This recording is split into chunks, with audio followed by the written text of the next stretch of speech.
Vorterix Mar del Plata.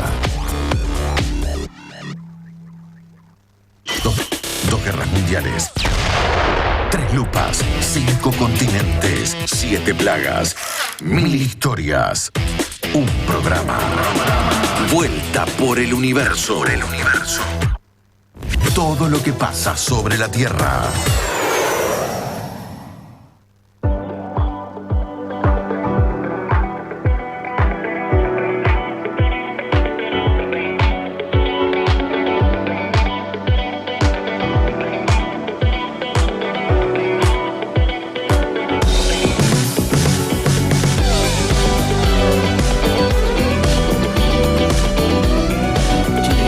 Las 9:12 minutos en todo el país y seguimos dando una vuelta por el universo, la vuelta por el mundo de las noticias y de la música hasta las 10 de la mañana en Vorterix Mar del Plata 104.5. Les recordamos, nos pueden ver y escuchar a través de www.vorterixmdq.com.ar. Hay una app que es Vorterix MDQ. Nos comunicamos, nos mensajeamos a través del 223-548-1045 y que también nos pueden seguir a través de Instagram, @Vuelta por el Universo MDQ. Bien, vamos a recibir del otro lado de la línea, del otro lado de la pantalla, porque vamos a hablar de la actualidad colombiana y para eso lo vamos a recibir a las 9:13 minutos a Cristian Acosta Olaya, que es doctor en Ciencias Sociales, magíster en Ciencia Política y politólogo. ¿Cómo te va, Cristian? Buenos días. Bienvenido al programa. Buen día, Diego. Buen día, Marcelo. ¿Cómo está? Muchísimas gracias por la invitación, como siempre. Bueno, no sos el único que tiene un poco de frío. Te veo con una bufanda. Les iba a comentar lo mismo. Vos estás bastante abrigado. Me parece que, sí. que está haciendo frío por allá. Necesitamos un poco el calor de Santa Marta, de Cartagena de India, ¿no? De la isla de Baru. Dios. Bueno. De San Andrés. De San Andrés también, por supuesto, de San Andrés. Bueno, Cristian, en estas últimas horas se suscitó un conflicto territorial entre Colombia y Perú porque el presidente Petro acusó a Perú de copar territorio de Colombia y crece la tensión. Digo, ¿de dónde viene este conflicto? ¿Cómo se origina por esta isla que está en el Amazonas? ¿Y por qué ahora Colombia reclama la potestad sobre la isla de Santa Rosa? ¿Es un reclamo político o es un reclamo legítimo?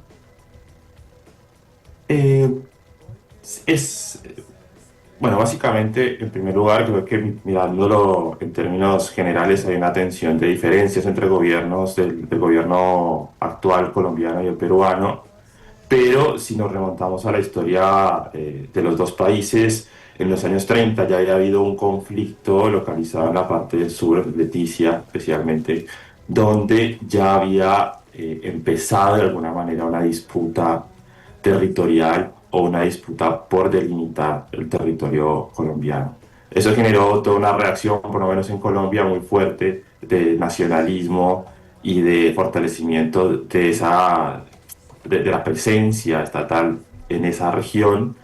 Pero finalmente terminó resuelta la situación, que incluso devino bélica, hubo enfrentamientos militares, devino finalmente en una solución diplomática en esa década. De ahí en más ha habido tensiones territoriales, pero creo que son tensiones territoriales que básicamente tienen que ver con la forma en que se delimitan o no los territorios que están siempre en disputa. O sea, es decir, tiene una beta política en términos, por supuesto, de nacionalismo que ya hemos visto en otros casos, por ejemplo, hablando de San Andrés, que también hubo un reclamo por el territorio porque queda muy cerca de Nicaragua. En un momento se reivindicó, digamos, como parte del país. Y creo que esa clase de tensión es lo que genera, de alguna manera, es una reivindicación nacionalista que busca fortalecer un poco la política interior, claro. Más allá de que siempre hubo una disputa, pero que nunca devino bélica, más allá del antecedente que les mencionaba de los años 30. Así que hay que esperar cómo se desarrolla, pero obviamente se va a mantener con una tensión diplomática que no va a ir mucho más allá de lo que ya hemos visto hasta ahora. Bien, pero hay un antecedente. Bien. Bueno, siguiendo dentro de la actualidad de Colombia, Bueno, causó mucho impacto la condena, la sentencia del expresidente Álvaro Uribe, 12 años de prisión. Te pregunto, ¿cómo impactó en el mapa político? La defensa de Uribe va a apelar el fallo.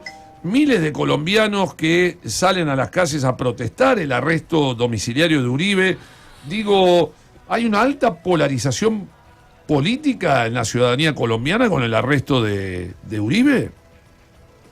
Sí, la polarización, como vos mencionás, que bueno, que también, reitero, parece que es un fenómeno hasta global, podríamos decir, pero en todo caso, en Colombia específicamente se da mucho en relación al legado de Álvaro Uribe Vélez. Como ustedes sabrán, Álvaro Uribe Vélez fue presidente de Colombia del 2002 al 2010 y llegó a la presidencia en un contexto de violencia política muy álgido, especialmente de fortaleza militar de las FARC, ¿no? Que era una guerrilla que se fundó en los 60 y que logró ser finalmente, a partir de un acuerdo de paz, se desmovilizó en 2017. Pero en este periodo del 2002, cuando llega Álvaro Uribe, las FARC tenían una fuerza militar y política muy fuerte, y es frente a esa amenaza que llega Álvaro Uribe a garantizar o a proponerse como pacificador del país.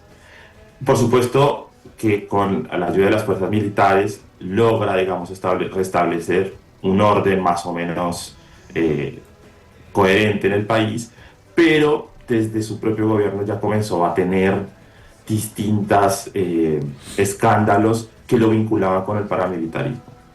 ¿Y por qué menciono este antecedente? Porque justamente el juicio a Álvaro Uribe tiene que ver con esto. En 2012 el senador Iván Cepeda propone un debate en el Congreso donde argumenta que tiene testigos exparamilitares que dicen que Álvaro Uribe Vélez fue uno de los fundadores del bloque Metro, que es un bloque muy importante en el departamento de Antioquia, o que fue un bloque muy importante del paramilitarismo.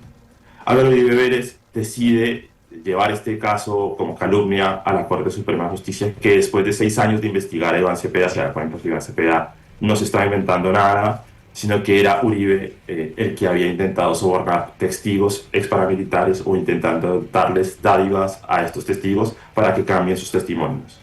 Y ahí empezó toda una serie de errores, por decirlo así, jurídicos, legales de Álvaro Uribe, que desembocó básicamente en esta condena de 12 años.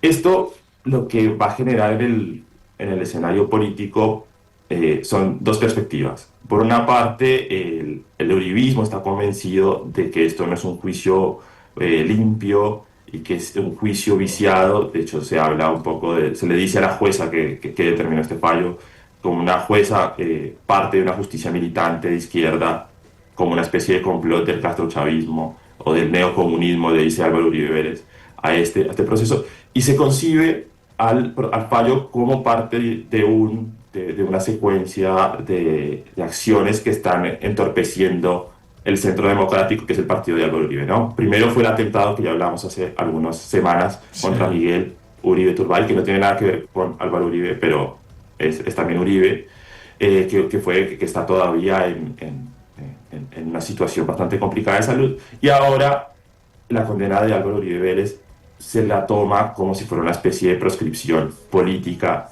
que lo que ha hecho, por supuesto, es insuflar los ánimos de la ultraderecha o la derecha tradicional uribista. Pero por otra parte también de alguna manera ha hecho que gran parte de la izquierda pueda estar nucleada en torno a Iván Cepeda. Iván Cepeda es un congresista muy reconocido en Colombia desde el progresismo, es alguien que ha estado en esta clase de debates, como les mencionaba, en contra de Álvaro Uribe Vélez. Ha escrito un libro sobre los vínculos de Uribe Vélez y el paramilitarismo, y es alguien que de alguna manera podríamos decir que es uno de los cuadros más importantes del progresismo hoy en Colombia. Entonces hay que ver cómo desemboca estas tensiones, por una parte del uribismo diciendo que es una judicialización y que es una especie de proscripción de su partido, y hay que ver cómo se puede rearticular el petrismo, que viene un poco de capa caída, viene complicado políticamente, a ver si se puede rearticular en una figura como Iván Cepeda.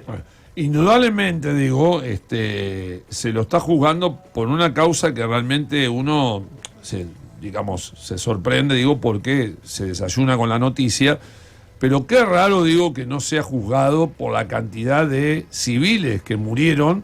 Estaba leyendo por acá, durante su periodo de gobierno, 6.400 civiles murieron con la excusa de combatir el narcotráfico, la guerrilla, la violencia, pero resulta que a la violencia le pusimos más violencia.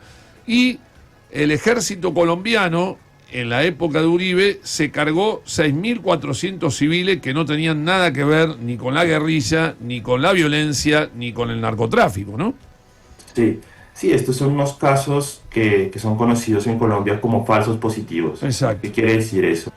Quiere decir que son personas civiles, especialmente hombres jóvenes, algunos incluso con fuertes discapacidades, que eran secuestrados por el ejército en la época de Uribe, y que después eran asesinados y vestidos como guerrilleros para hacerlos pasar como bajas, ya que en ese momento en la lucha militar frontal contra la guerrilla, dar bajas implicaba de alguna manera ciertos beneficios para los militares. Entonces lo que comenzó a ser como un incentivo terminó convirtiéndose en una maquinaria de impunidad guerra sucia y de asesinato, así, ¿no? y de impunidad al final, porque si bien se convirtió en una política de Estado, los que terminaron respondiendo por esos crímenes fueron algunos militares, mandos medios muy aleatorios, y no básicamente los creadores de esa política, que fue Álvaro Uribe y también Juan Manuel Santos, que recordemos que si bien fue presidente,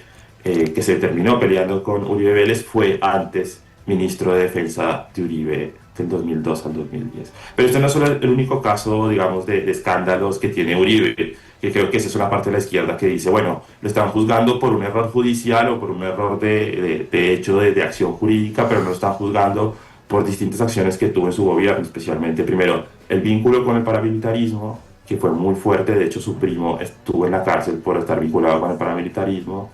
También hubo una cosa que se llamó Agroingreso Seguro, que era una iniciativa de supuestamente darle recursos a la gente para que cultivara más en sus tierras, y terminó siendo dado solo a las familias terratenientes más importantes del norte de Colombia.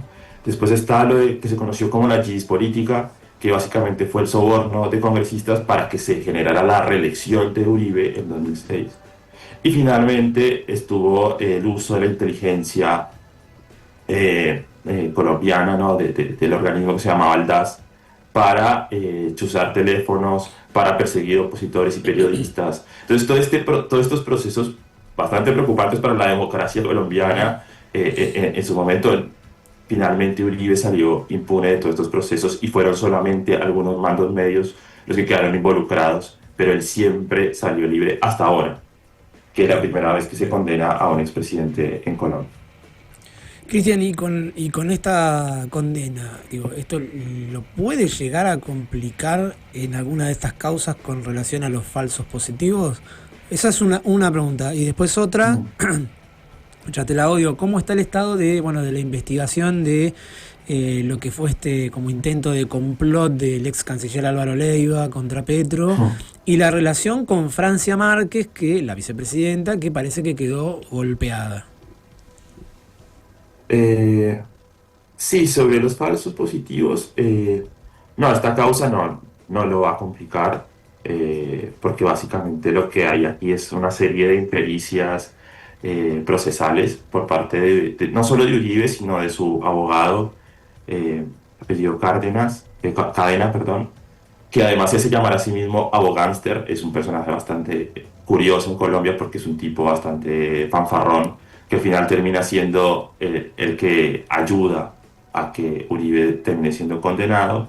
Pero no hay en este proceso una vinculación directa con sus antecedentes en el falso positivo, lo que mencionaba de Agroingreso Seguro, las persecuciones a la oposición desde la inteligencia colombiana, sino que básicamente esto es un proceso en el cual se resalta que Uribe intentó sobornar testigos ex paramilitares para cambiar su versión, la versión que le habían dado al senador Iván Cepeda, ¿no? Es básicamente una forma de cometer errores penales innecesarios con tal de enlodar la vida política de Cepeda. Y ese básicamente fue el boomerang que se le devolvió a Uribe. En ese sentido, va a seguir impune un poco la cuestión de los falsos positivos hasta que se desarrolle otro proceso jurídico distinto.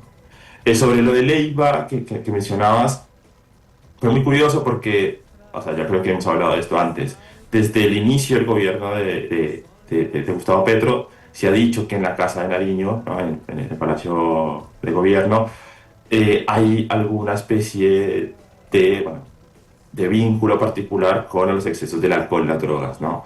Y Leiva tomó excusa que había visto a Petro que se había desaparecido en París para decir que él tenía problemas de excesos y ponerlo, digamos, después de que fue canciller de Petro, intentar ponerlo como en la palestra pública. Después hubo un proceso judicial y a Leiva le tocó decir que no tenía pruebas de primera mano de que Petro consumiera alguna sustancia o que tuviera un problema de adicción. Lo que va a terminar básicamente es creería yo, una retractación pública y no mucho más, pero el daño ya está cometido y no solo fue Álvaro Leiva, también hay periodistas que se metieron con este tema de las adicciones, para supuestas adicciones de Petro, que básicamente su impuntualidad en la agenda política es el gran motivo para sospechar de esta clase de comportamientos de Petro, pero pues no hay ninguna prueba por ahora al respecto. Y finalmente su tensión con Francia Márquez, no sé, creo que estaría bueno que alguien hiciera una tesis de maestría de doctorado pensando en las tensiones actuales entre los presidentes y los vicepresidentes. No, es increíble cómo en un momento de coalición, para nosotros, y lo digo como colombiano, que tuvimos que este es el primer gobierno progresista, fue histórico para nosotros y especialmente fue histórico que la vicepresidente fuera una afrodescendiente, porque hay un problema de racismo estructural en Colombia muy fuerte, ¿no? Y las regiones más pobres de Colombia en general, hay muchísimos afrodescendientes, especialmente el Chocó, la costa pacífica. Entonces para nosotros fue muy importante que apareciera Francia, pero es increíble cómo se fue tensionando esa relación. Ella tenía un Ministerio de la Igualdad que nunca fue financiado, después Petro dice que nunca ese ministerio ejerció los recursos que tenía y terminó básicamente en una enemistad que no se va a resolver pronto, ¿no? Pero que no deja de ser una triste secuencia para el progresismo colombiano de haber construido algo distinto, una relación un poco más armónica con sectores históricamente complicados. Bueno, para ir cerrando la nota y agradecerte todos estos minutos, habló Marco Rubio, el secretario de Estado norteamericano, cuestionando el fallo de Uribe. Y ya sabemos qué pasa cuando esta gente cuestiona fallos judiciales. Le ha pasado a Lula últimamente con esto del juicio a Bolsonaro, que devino en un castigo de Donald Trump con el 50% de aranceles. Digo, ¿intuís alguna represalia de Estados Unidos a Colombia? Yo creería que mientras haya una tensión con Petro, eso siempre va a estar latente, ¿no? O sea, no es lo mismo que este juicio se haya dado en el gobierno de Petro que se hubiera dado un proceso judicial independiente en el anterior gobierno, que era el gobierno de un delfín de Uribe, Iván Duque.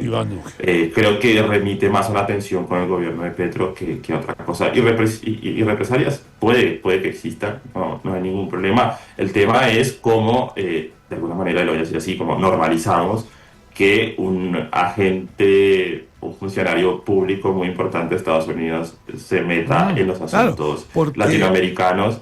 Lo naturalizamos, parecemos que como todos son los loquitos, entonces también puede decir cualquier cosa y si no nos gusta, bueno, hay represalias económicas. Y me parece que es un escenario bastante triste, además porque ayuda a decir que hay un proceso de judicialización de la política, que ustedes saben que es todo un tema en América Latina, pero intenta de alguna manera desprestigiar el proceso jurídico de Uribe,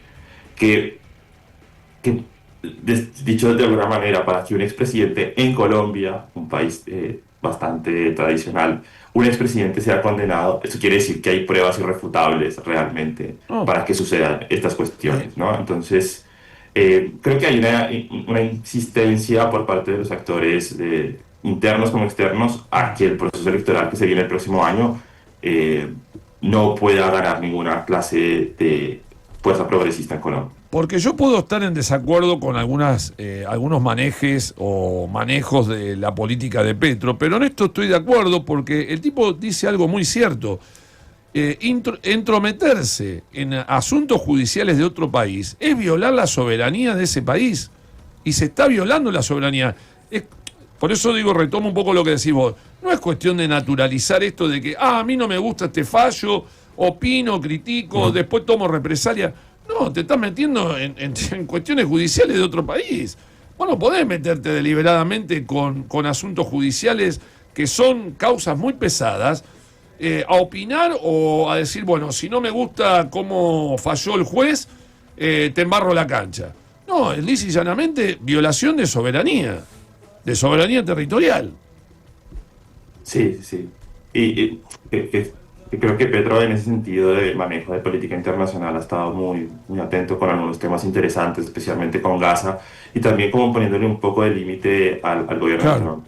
Pero el tema, eso es también el problema internacional, por decirlo así, o por algo que está pasando en el mundo, y es que esta clase de comportamientos se comienzan a normalizar y frente a lo que vos decís, lo que dice Marco Rubio es, bueno, sí puedo intervenir, sí puedo decir y no pasa nada, no hay ningún costo político, al contrario, parece que ahora el costo político es ser correcto, entonces lo que termina siendo contrario a los intereses políticos y electorales de los políticos es hacer las cosas bien. Entonces parece que hay una pulsión hacia eso. Perfecto.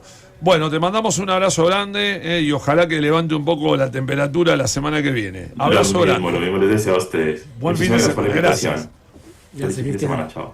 Bueno, allí estaba entonces nuestro hombre informante, ¿no? Del mundo colombiano, Cristian Acosta Olaya, politólogo, magíster en ciencias sociales. En diálogo exclusivo con Vuelta por el Universo. Bueno, nos vamos a ir rápidamente a la canción del segmento, que va a estar hecha por Edson Belandía y Adriana Liscano, colombianos ellos. Edson es un cantante que suele hacer canciones de protesta y la canción se llama Todo Regalado. Nos pagamos nosotros. La empleada que la peina, la pagamos nosotros. El avión presidencial, lo pagamos nosotros. El presidente y el general, nosotros. La polarización del vidrio, el banco y el equilibrio.